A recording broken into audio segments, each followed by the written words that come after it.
Leonidas Issa, líder de protestas indígenas y opositor a eliminar subsidios, gana con amplia mayoría elecciones de la CONAIE.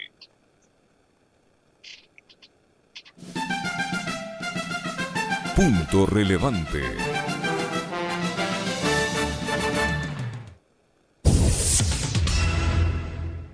Las bases de la Confederación de Nacionalidades Indígenas del Ecuador, CONAIE, dieron un amplio respaldo a la candidatura de Leonidas Issa y con 821 votos se convirtió la noche de este domingo, 27 de junio, en el nuevo presidente del movimiento indígena.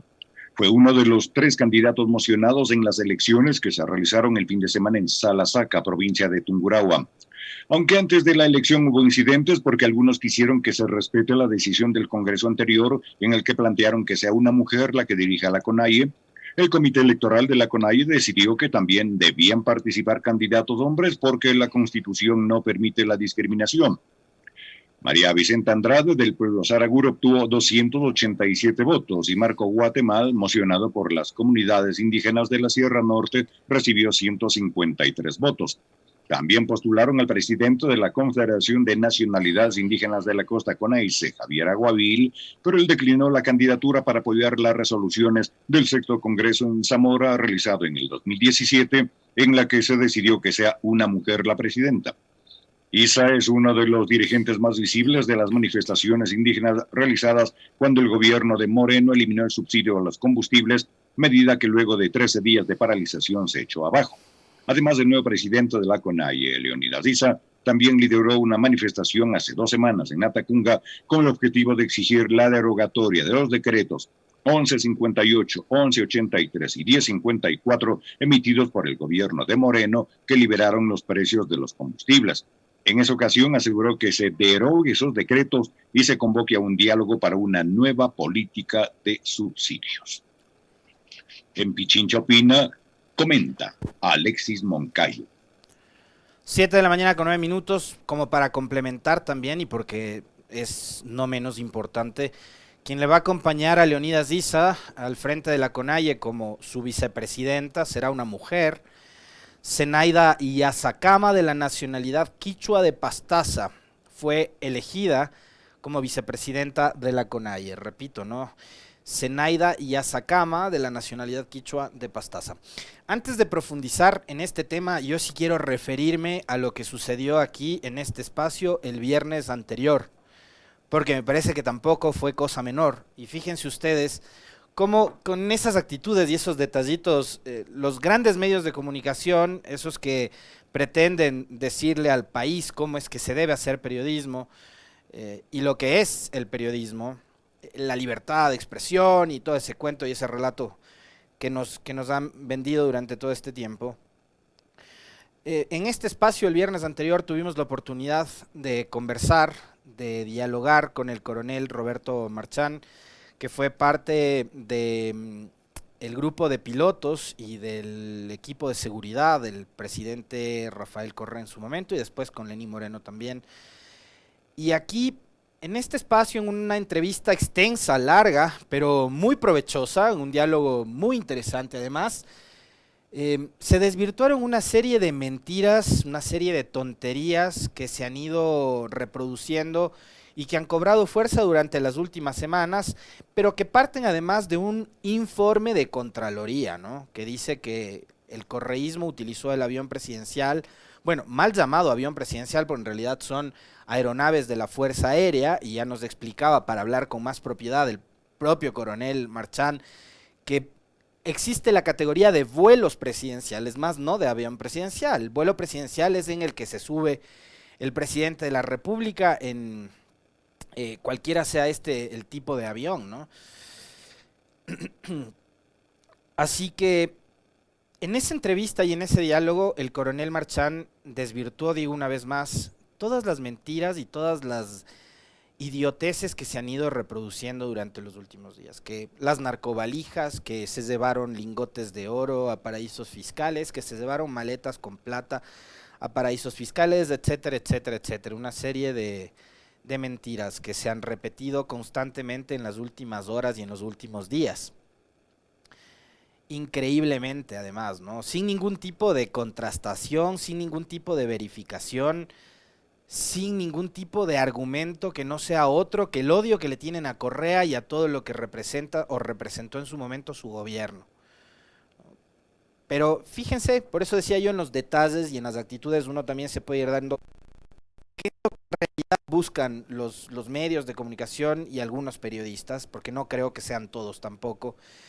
Hubo medios que sí se hicieron eco de esa entrevista, lo citó en su comentario Francisco Herrera Arauz, algunos otros medios partiendo del diálogo que mantuvimos acá, tengo que reconocerlo además por iniciativa de Orlando Pérez, que está también muy metido y muy pendiente de la construcción de las agendas.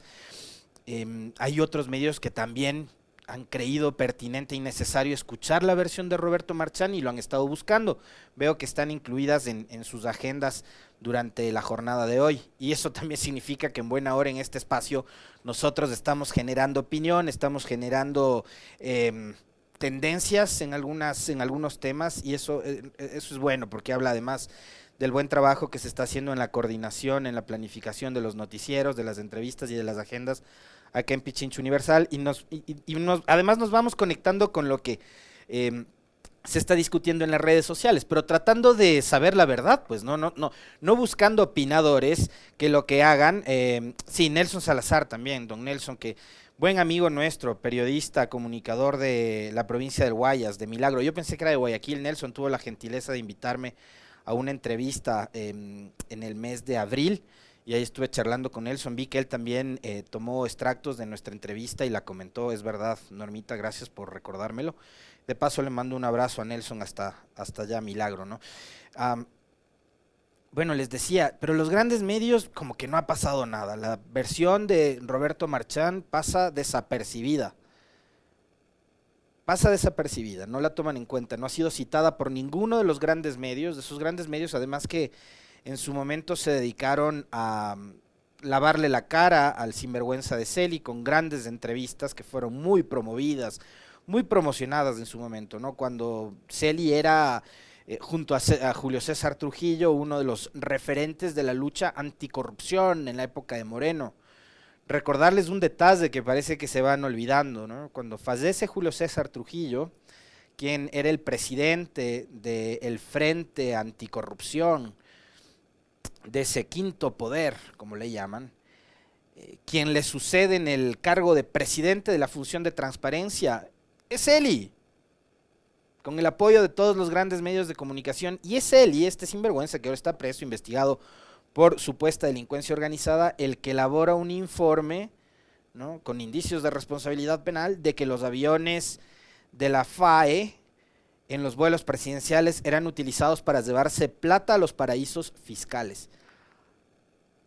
Pero bueno, acá vamos a estar siempre tratando de buscar la otra versión, el otro relato. Siempre vamos a estar tratando de también indagar con los verdaderos involucrados en estos temas, ¿no? Para saber qué fue lo que ocurrió, para saber la verdad, para saber, además de fuente certera, temas tan graves como estos, ¿no? Imagínense lo que es, o sea, cualquiera que se le puede ocurrir utilizar los aviones de la Fuerza Aérea Ecuatoriana para llevarse, no sé, maletas, bolsas con plata, lingotes de oro, a depositarlos en paraísos fiscales. O sea, ¿a quién se le ocurre, no? Además, el coronel Marchán lo iba explicando paso por paso, cómo se cumplen con todos, absolutamente todos los procedimientos para salir del país en un vuelo oficial, en un avión de la FAE, y cómo además tienen que ir pidiendo autorización para pasar por cada uno de los estados, al ser, digamos, no un vuelo comercial, sino un vuelo de estado, un avión oficial, tienen que solicitar permiso a todos y cada uno de los países sobre los que van sobrevolando, ¿no? Entonces, y después está el hecho de que cuando aterrizas tienes que cumplir con exactamente las mismas normas de seguridad que cumples el momento de despegar, ¿no? O de salir de determinado destino. Entonces, en buena hora que se produjo este diálogo, y qué mal, ¿no?, por esos grandes medios que se hacen de oídos sordos y que siguen reproduciendo y que siguen repitiendo de forma constante y de forma permanente las mentiras a las que ya nos han acostumbrado durante estos últimos años. Bueno, hablamos de la elección de el nuevo presidente de la CONAIE. Ayer hasta horas de la noche, eh, más o menos tipo 22:30 habrá sido. Ya voy a ver con exactitud la hora en que nos enterábamos de la elección de Leonidas Issa. Déjenme ver, déjenme confirmar, por favor.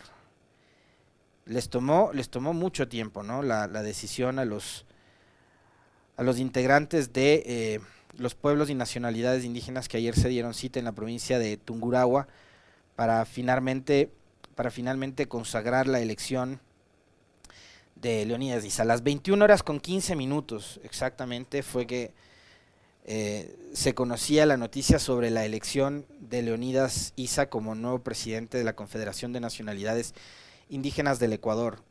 Y yo ahí, digamos, tengo una lectura que tiene que ver con también los acontecimientos políticos de los últimos por lo menos 2 años, ¿no?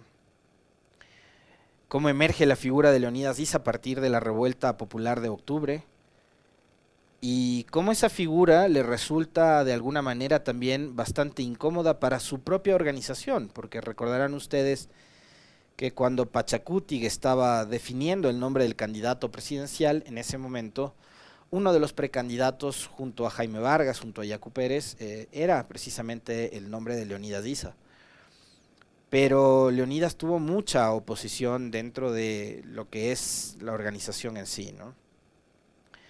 Y de ahí que hay una serie de rumores o de, digamos, comentarios con respecto de que Yacu Pérez representaba más, digamos, al ala de centro derecha dentro de la organización indígena y que resultaba menos incómodo para el statu quo el que un personaje como Yacu Pérez, que no estaba vinculado con las protestas de octubre, que no era, digamos, un líder de base más dogmático, ideológico, como aparentemente sí lo es Leonidas Issa, sea el candidato presidencial. Bueno, hoy yo tengo que confesarles, además, porque al estar Mariana Andrade y además con muy buenas opciones, yo creía que la CONAIE iba a ser una de las organizaciones que iba a dar la sorpresa y que iba a romper ese patriarcado, ¿no?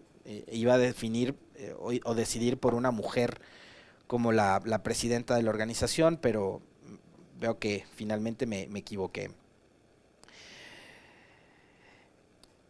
Si es bueno o es malo que Leonidas Issa haya sido elegido presidente de la CONAIE, eso simplemente lo va a definir el tiempo y también lo va a definir lo que crean quienes forman parte de la base de esta organización, que es la más grande que aglutina el movimiento indígena, ¿no? Me parece poco apropiado empezar ya con una serie de discursos que parten del prejuicio. Hay periodistas que ya han anticipado que Leonidas Issa va a convertirse en una suerte de amenaza permanente, ¿no? El mariateguista terrorista de la CONAIE va a darle el golpe a Guillermo Lasso. Esos discursos empezaron a reproducirse el día de ayer en horas de la noche, una vez que se conoció la elección de Leonidas Issa. Y es precisamente esa prensa, ¿no?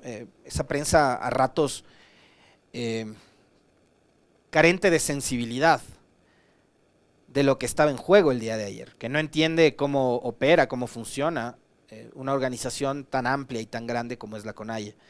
Entonces resulta muy fácil. Es claro, como decir que todo correísta es ladrón, como decir que todo correísta es narcotraficante, delincuente, terrorista. Entonces con Leonidas Issa están aplicando casi la misma receta, ¿no? Repetir todos los días que claro, como él fue el que lideró la revuelta de octubre del 2019, es un salvaje terrorista que va a convertirse en una amenaza para el gobierno de Lasso. Ya. Entonces van a darle como disco rayado durante todos los días repitiendo esas frases. Agradezco por el café. Ya se me estaba acabando el combustible. Qué rico, café calientito a esta hora. Entonces con Issa van a aplicar lo mismo que hicieron con el correísmo. Todos los días van a decir que es un terrorista, todos los días que es un salvaje. El mariateguista que no le va a dejar en paz al pobre presidente Lasso y no sé qué. O sea, ya se anticiparon, ya estos tienen la bola de cristal, son los mismos que decían que Correa, si es que ganaba Arauz, iba a venir a matar, ¿no? Entonces, como ven al futuro, son adivinos.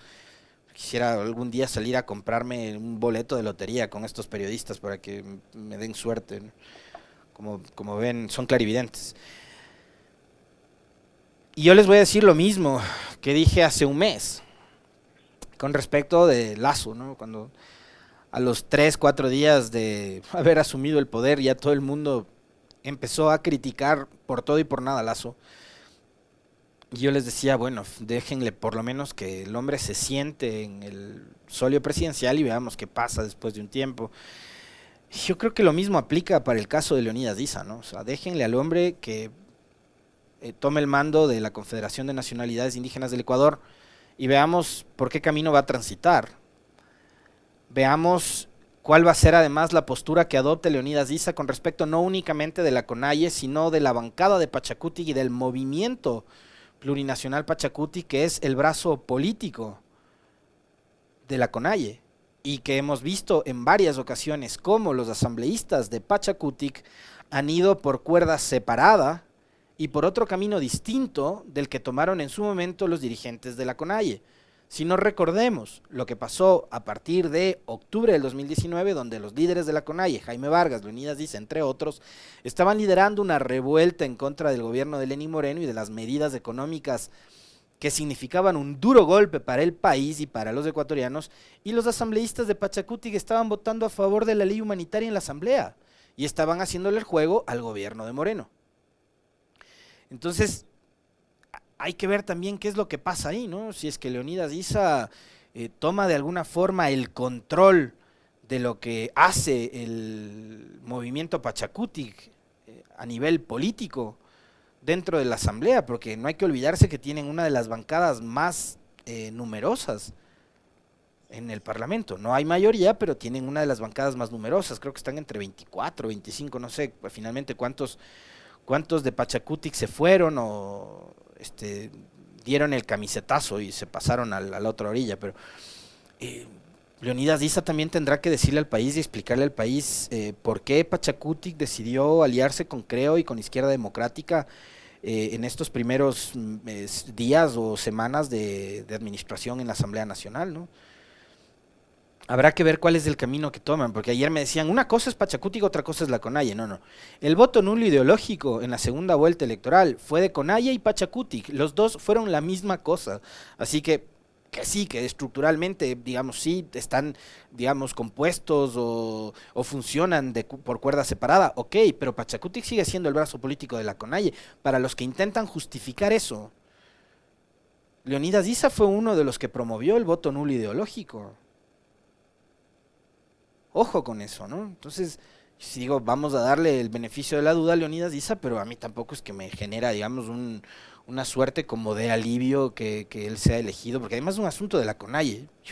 Yo no soy dirigente ni formo parte de la CONAIE, además que a Marlon Santi no le agradaría verme por ahí, pero más allá de eso, creo que hay que ver qué es lo que pasa en adelante, pero tampoco comparto, insisto, con esas críticas infundadas de ciertos medios y periodistas que ya han empezado a catalogarle a Leonidas Diza como un terrorista. Lo que les molesta seguramente es que el hombre no obedece a la agenda del onegeísmo, como decía ayer mi buen amigo David Villamar en las redes sociales. Probablemente eso sí es lo que le molesta a esta prensa que repite como loros, ¿no? Son repetidoras del mismo discurso, correísta delincuente, correísta corrupto, ahora Isa terrorista, Isa golpista, bla, bla, o sea, van a repetir lo mismo y la misma cantaleta. O sea, ya esa prensa ya la tenemos hasta identificada, sabemos quiénes son. Son esos que ahora se victimizan, que dicen que les amenazan de muerte y no sé qué. Ojo que con eso yo tampoco estoy de acuerdo, porque por más miserable que seas, no mereces que nadie te esté amenazando ni mandándote mensajes intimidatorios desde números anónimos de WhatsApp o de cualquier otro sistema de comunicación. Es que eso también combatimos acá de principio a fin. Combatimos absolutamente cualquier tipo de amedrentamiento y criticamos cualquier tipo de amenaza que pueda haber en contra de periodista alguno, pero tampoco hagas lo mismo, pues si no quieres que te hagan eso a ti.